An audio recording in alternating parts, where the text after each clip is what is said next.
My name is Trevor. I'm presenting a paper today which I've entitled The Gift of the SCCA, for reasons which will become obvious as we work our way through. I've been in and around motorsport for a long time. In 1968 I was a lad of 19 at a brand new track in the then small town of Mount Maunganui, and I had a job to do, setting up the dummy grid and getting the cars out to the start line in good order. This on the occasion of New Zealand's first contact with Formula A, when a group of 4 SCCA race teams travelled to our track in late 1968 to showcase their cars. This is my first-hand account of that visit, with a bit of help from some photographs that had languished, thought lost, in a box in a closet for 60 years before re-emerging and giving me the impetus to prepare this paper. In 1967, the SCCA had amended the technical criteria for their single-seat racing formula cars, Formula A. It was now possible to use either a race engine with a maximum capacity of 3 litres or a 5 litre stock block one. On the face of it, a small change, but one that changed New Zealand motorsport and then went on to change the world, one step at a time. I do hope you'll enjoy this account. New Zealand and Australia historically had invited Northern Hemisphere teams to come racing on the sunny south during the winter, along with the opportunity to sell their obsolescent cars to their southern cousins. This racing was on an ad hoc Formula Libre basis, a situation addressed by the Tasman Formula in 1964 that adopted the recently departed late 50s 2.5 litre Formula 1, a decision that kept the older local cars in play, but not for long.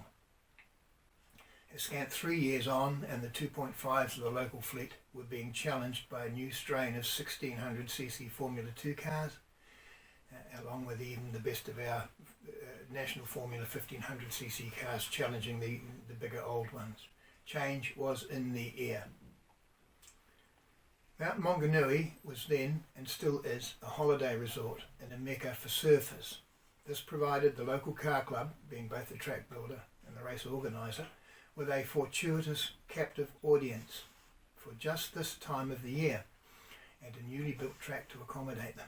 Come they did, on the 28th of December 1968, 38,000 of them, to crowd out the track and the new breed of race car.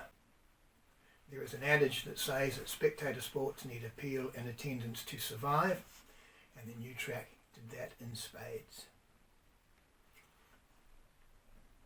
4 SCCA Formula A teams came to New Zealand in that December. A car club delegation had been present at the end of season SCCA race meeting at Laguna Seca in October 1968, and 4 teams had put their hands up to make the trip down under: Grable, Phillips, McMillan and Ramsey. The who and the how of this delegation is not stated. Seems to be a bit of a mystery. But these old eyes note that the end of season SCCA Formula A race on 13 October was a scant 1 day after the washed out 12 October Can-Am race. And there were plenty of Kiwis at Laguna Seca that weekend. So the club's delegation may have been enhanced, Denny Holm in particular having a close relationship with the club. However, it panned out getting these cars to New Zealand was a very tight schedule indeed, and essentially the visit itself was as much a demonstration as a race, and what a demonstration it was. A spectacle not to be missed, ask any of us that were there.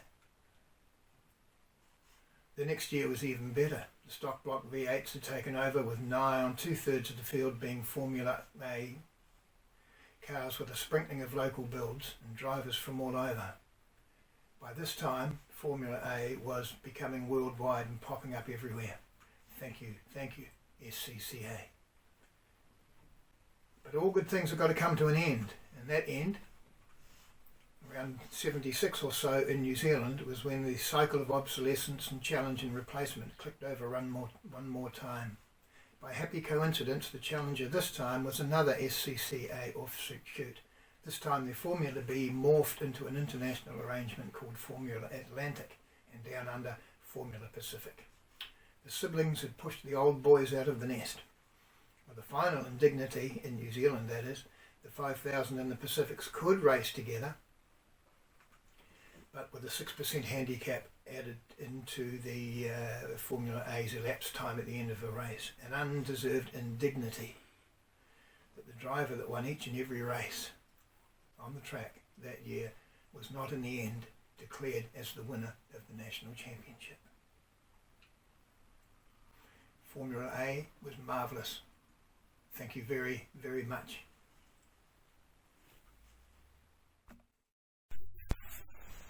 Thank you very much for being here for stage 2 of my presentation, the SCCA's Gift to the World. In the first stage of this we talked about what happened. In the second stage we'll look at the how and the why of it. How did it all come together? The town of Mount Maunganui is a dormitory village for the big city across the bay. It doubled as a holiday resort town in summer and a mecca for surfers in most of the year.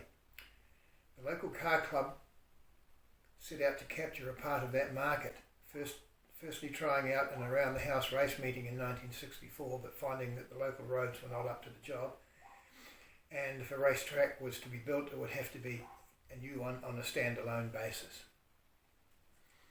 The track itself, a place was found and purpose-built track opened on December 1967. Bit over 1.5 miles of it, a long back straight, one leg with a sweeping return and a tight S-bend.